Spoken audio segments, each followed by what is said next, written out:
How you like that, Simone? That's pretty nice, right? That's pretty good, right? I'm trying to set this thing up a little bit. But let's get right. You did it from your gut. That came from the inside on that one. Yes, sir. So let's get to it, though. We're going to talk about a little something that I've been noticing on my Instagram and on my Facebook with a lot of posts. I've been seeing this popular hashtag that's been associated with a lot of influential sisters out there. Michelle Obama, Gabrielle Union, Dr. Hadid that we talked about, who just got that $1 million or so grant for cancer research. And his hashtag is BlackGirlMagic. So, just me, I think I kind of know what it means. But in going further and looking at some of the dialogue, of course, that comes across on Facebook and stuff like that, it seems to be a little bit different for different people. For me, when I see this Black Girl Magic, it's just that it's black girls, black women doing things, making stuff happen, whether it be professionally, whether it be creatively, whether it be socially or familially. These are women that are raising that bar and showing other black women that it's okay to be courageous. It's okay to be confident. And it's okay to be comfortable with being yourself. That's what I take from it. That's the Black Girl Magic that I know. If I was to use that hashtag, I would probably associate it with you, and other people in my circle that I see doing inspirational type stuff. But I don't really know if that's really it. I don't even really know what Black Girl Magic means to black girls. So, I got to lean on you to kind of tell me like the origin of it, what it means, and why it's necessary for us to really highlight black girls and their magic that they bring. Okay, so, and everybody has a different definition of Black Girl Magic, especially if you are a black girl. But in my mind, Black Girl Magic sort of originates from, things like Black Girls Rock. And, it's actual an award ceremony where they celebrate young black women or all black women and the contributions that they have made. But Black Girl Magic is a hashtag that has come from Black Twitter. Black Twitter good for get some stuff started. But it's something that's stuck. It's stuck. So, and it went from it's just a hashtag to an attitude to the way people think of themselves. And so for me personally, Black Girl Magic means it's okay for me to stand in public and say I like myself. And I'm cool with who I am, whether it's, like I just cut my hair. Like that's, for those of you who know me, I had like usually big curly hair. It looks a certain way. So I decided I wanted to get it cut, and I'm pretty unapologetic about decisions like that. And I'm pretty unapologetic about standing up for myself or me being able to say who I want to be as a woman, as a black woman living in this world, and embracing the things that I know that come from being a black woman, AKA, we've had a show talking about traditional African religion and me being okay with reaching back and acknowledging what our ancestors have done and what our trailblazers have done. So, like Mary McLeod Bethune or like Eartha Kitt. Eartha Kitt was one of those that really stands out for me, and she might have been considered a bit radical back in the day. A bit radical. But see, way radical. Even almost to today's terms, she would be out there. Yeah, but then it speaks to relativity and like how you feel about it, because I think that she was radical, but I could understand why she wouldn't think she was radical. If you asked her, she probably don't think when she was alive, she probably would have said, I don't think I'm all that radical. It's just kind of the way I am. It's just how I am. Yeah, being me. Black Girl Magic is being able to have different examples of black women. You got Beyonce as opposed to a Rihanna, as opposed to a Chrisette Michele, as opposed to, like, you see what I'm saying? Like, all these women are singers. But that's where it is. They're black women and they're singers, but they represent maybe a different aesthetic or a different mentality. And also saying that there's enough room for all of us. There's enough space for all of us to be great, and we can support each other. Essence, I think, has taken this thing to another level. Like, the BlackGirlMagic hashtag it's been around for a while now, but Essence took it to another level. Their latest issue is a trio of issues, and it features the hashtag BlackGirlMagic. So on one cover, there is Janetta Elsie. I always say her wrong. I think I say her last name wrong because most people just know her as Netta. She's one of the Black Lives Matter movement people. Right. She's connected to D-Ray and Sean King, and she's on the cover. Tiana Paris, who is in Spike Lee's movie, Chirac. She's a star of that. I don't know who the third one is. I'm ashamed to say that because I had it in my mind, but there's a third cover, but they all feature BlackGirlMagic. And for those of you who know, they did a trio of covers like this, and it wasn't BlackGirlMagic, but last year where it was like Erykah Badu, maybe Tracy Ellis Ross, and then Solange. I think that one was more for natural girls, natural hair.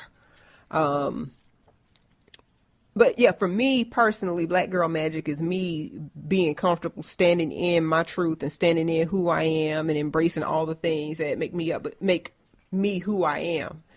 And and it tells the world it's okay. It's okay for Black women to like who they are. And approval is not needed.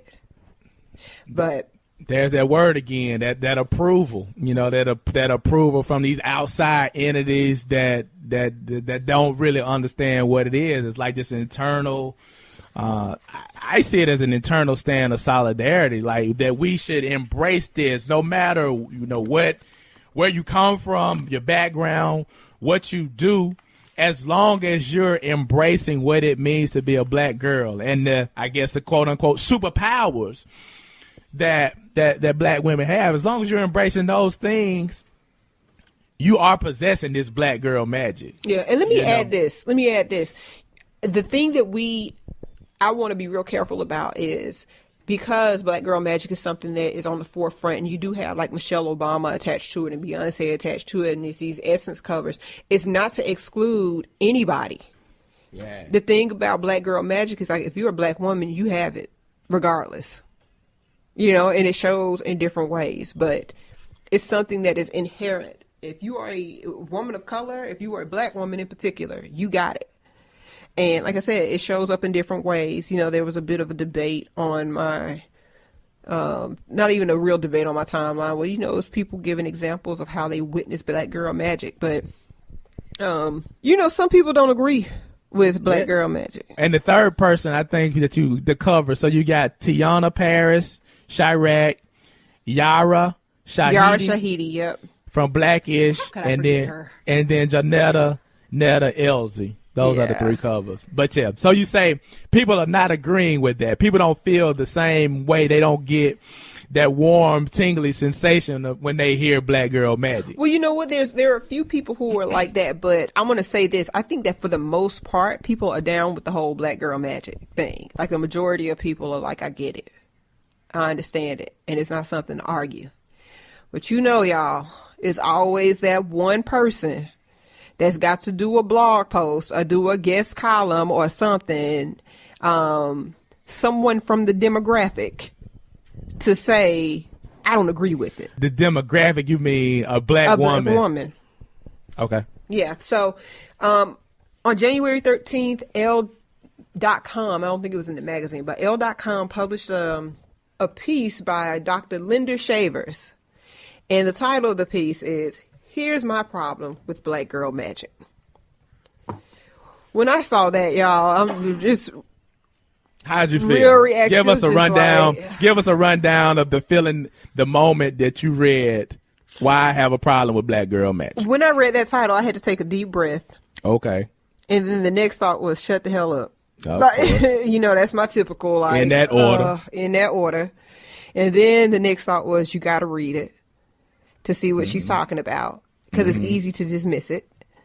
Especially when you don't agree with that from the beginning. So I read it, and Dr. Shavers, who happens to be someone who is living with MS, decided to say a few things. I'm going to read an excerpt. The strong Black woman archetype, which also includes a mourning Black woman who suffers in silence, is the idea that we can survive it all, that we can withstand it, that we are, in fact, superhuman. Black girl magic sounds to me like just another way of saying the same thing, and it is smothering and stunting. It is above all constricting rather than freeing. And my response to that was, girl, sit your ass down and stop making this into something that is not. We have always talked about Black women being forced into a corner a bit about you have to suffer in silence. You don't have to talk about what's hurting you. No. You're missing the point. The point of Black Girl Magic is saying we can survive anything, but we don't have to suffer in silence. We don't have to figure it out by ourselves. We are not on our own. There are a community of Black women who have survived and who can guide you through whatever that thing is you need to survive. And in her article, she is basically asserting that it's just perpetuating the strong Black woman who is not meant to ask for help. That's untrue. It's so untrue. So to me, Black Girl Magic does also recognize community. It acknowledges that. I can give you a good example. I had one really good friend who was going through something, and she said something along the lines, it's not to put her business out there, but she said something along the lines of, I wasn't superhuman today. I had to take my cape off. And my response to her was, no, my love, your cape is never gone.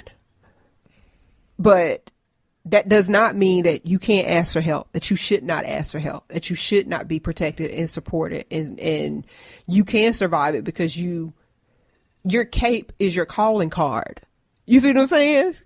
Shout out to Elle Magazine for capitalizing on this moment to get a story in there. I'm sure they probably got a lot of views just based off of the antagonizing title. They're going to get a lot of hits because people are going to be like, well, what do you mean? As a Black woman, especially once you get the fact that the writer is a Black woman, she got a problem with it. Of course, people are going to be attracted to the story. And, I don't mean to cut you off here, but the thing that was one of the most disturbing things about this article is that, let me tell you what she was using. She was using buzzwords and keywords that strike a nerve in the community. So she was talking about Daniel Holdsclaw. Yeah.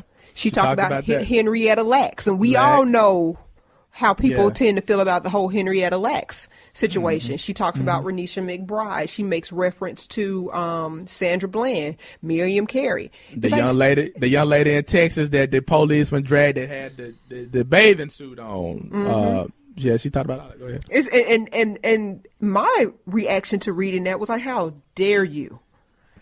How dare you point those things out like we don't already know, we don't already live it, we don't already experience it. And it goes back to what I was saying a little bit about everything that we do is intersectional. We have to consider race and gender in almost every single thing that we do. And because a Black woman says that my race and my gender in combination makes me magical, and it does make me superhuman. So I hope one day Linda Shavers does hear this podcast. And we are superhuman. So shut the hell up on that piece.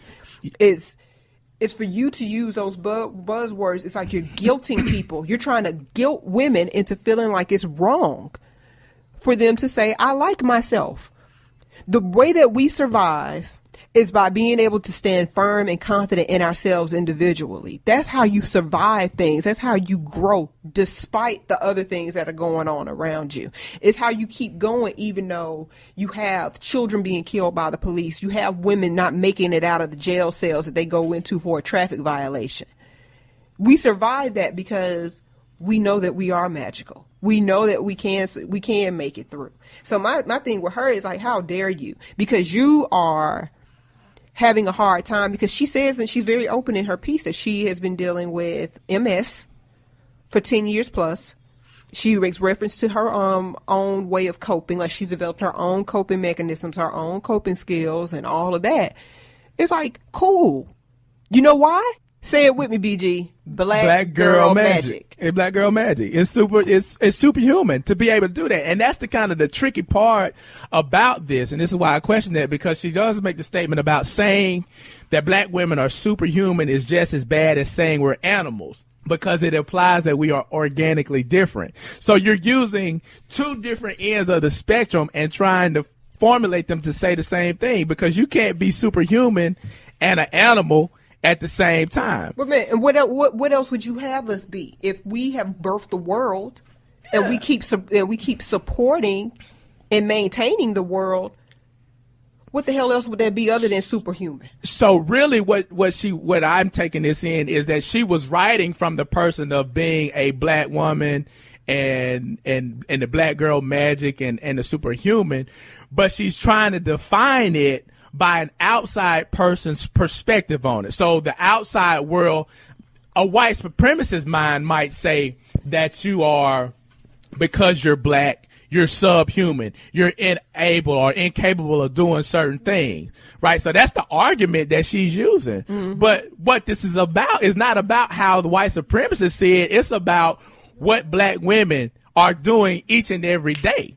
So you can't use, I don't think it's fair to use that outside perspective to try to tear down an argument that's an internal support for the strength of black women. Like, you can't really do that. And I think this is a very confusing, and I think this narrative really, in a lot of ways, is an attack on what it means to be a black woman. My thing is, like, again, how dare you say that while you stand on the back of Harriet Tubman? How dare you say that while you standing on the back of somebody like Janetta B. Cole? Dr. Cole is still alive and sitting here in D.C. and is one of the few black female anthropologists left here. And in essence, and what this woman does is, was she speaking from a sort of a perspective of anthropology? It's a little bit of that. And so who else comes into that? Zora Neale Hurston was an anthropologist. It's like, how dare you? How dare you do that? How dare you be divisive in the name of being academically correct? Or how you say that, do something like that in the name of just being different for no real reason. And that's not to say that everybody has a right. You may not want to see Black Girl Magic from the perspective of other people, because it can mean something different for each person. But my thing is to go to the trouble of discrediting something that so many little girls have latched on to. And then even in the piece, she acknowledges that, she started hearing it and she smiled and it made her happy to hear it. But eventually it got stale. It was like, oh, okay, you were faking the funk. You weren't really on board with it, or you didn't want it to go any further than where it was. And then when it turned into something that warranted 2-3 magazine covers, and it's a hashtag that you kind of can't get away from, and then people build whole movements around it, now you don't like it, you weren't okay with it. So I think this is just a play to get something documented, because the irony of it all is, she, like you were saying earlier, she's talking against her own display of Black Girl Magic. Like, she's benefiting from it. She's benefiting. Yeah, but then, like you say, she's displaying this, what we're talking about, Black Girl Magic, each and every day, by overcoming an illness and still being able to perform and doing whatever that she does. That's Black Girl Magic. So how can you write against something that you're actively putting on display? And then to incorporate a Daniel Holtzclaw into the story to show how his actions may some way be in accordance to this whole idea of Black Girl Magic and being superhuman. For me, there's really no connection. I know I've experienced Black Girl Magic. Mm-hmm. I know what Black Girl Magic really is. It's like grandmama being able to day after day after day after day make sure that all of her kids were fed, clothed. It's 8-10 of them. She doing it by herself, not missing a beat, and still being able to be strong, being able to be a center and pulling it all together. Or the working woman that goes out, works an 8-hour shift, come home, cook dinner, help with the homework, and still be able to keep her body tight because she hitting the gym. Mm-hmm. Like, the average person don't have don't have the wherewithal to do that, but to know people that instinctively do these things, like just because it's necessary, and they're not leaning or waiting on anybody else to do it. That's magic. When a lot of other people from other communities don't have to put forth the same type of effort, or don't have the same capabilities and skills to make it done. Like, that's a real thing. So I would never talk against that, because I appreciate it. And I know how much it has benefited not only myself, but has benefited our community historically for as long as we've been around. Yeah, I mean, and the thing I think is like I said, she's arguing a moot point, because it really is. She's arguing something that makes no sense. BlackGirlMagic to me is the antithesis of the black woman suffering in silence. And for her to say that it perpetuates that is ridiculous to me. And the thing that I don't like, and one of my personal things, is I don't speak harshly or negatively about black women period, but black women. And to me, she's a shit starter. You know what I mean? Like, it's like she is creating a situation where she gonna have some of her sisters coming after her. You know what I'm saying? Like, she gonna have some people that's gonna be speaking up against what she wrote. But in this, you know, because I think it's so difficult for people to separate one thing from the other. It is an attack on her. You know what I mean? And it'll be received as an attack on her. And it's like, don't be one of those people that's stirring up the pot. Now, this isn't about respectability.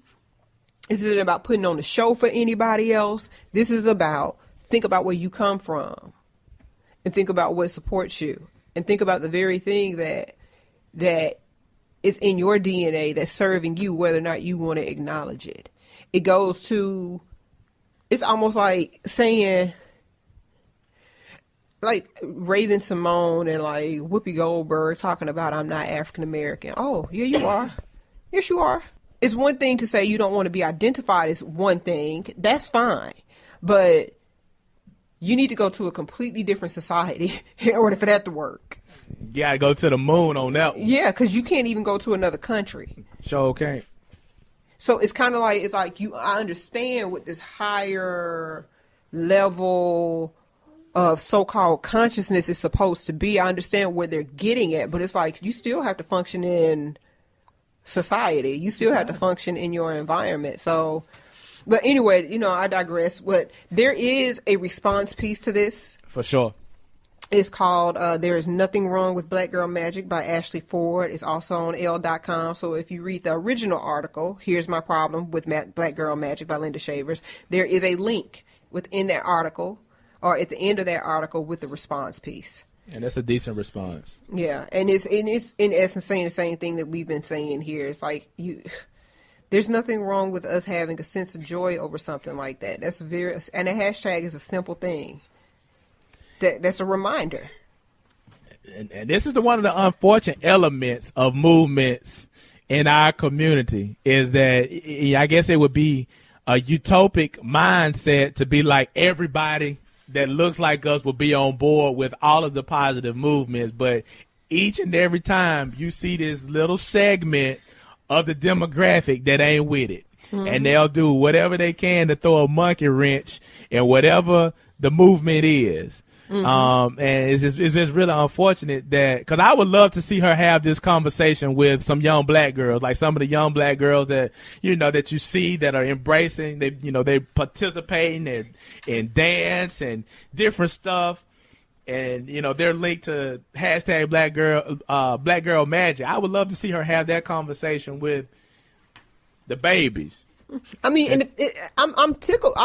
There's a part of me that is absolutely tickled by this. It's like, I can't believe you wrote that. Especially, she writes it, and the next day, the Calvin Klein ad featuring Lisa Bonet and her daughter, Zoe Kravitz, comes out, where they look almost identical. Identical, yeah. That's Black Girl Magic. That's lady. magic, bro. that's it right there. There's your you almost can't tell who. I had to look at it twice to figure out which one was which one was Lisa Bonet, because she's aged well. Yeah, and that's the thing. And it's not like one looks old for her age and one looks young for her age, but it's like, it's nothing wrong with either one of them. And it's like, you can't tell them apart. It's like, that's Black Girl Magic. Magic.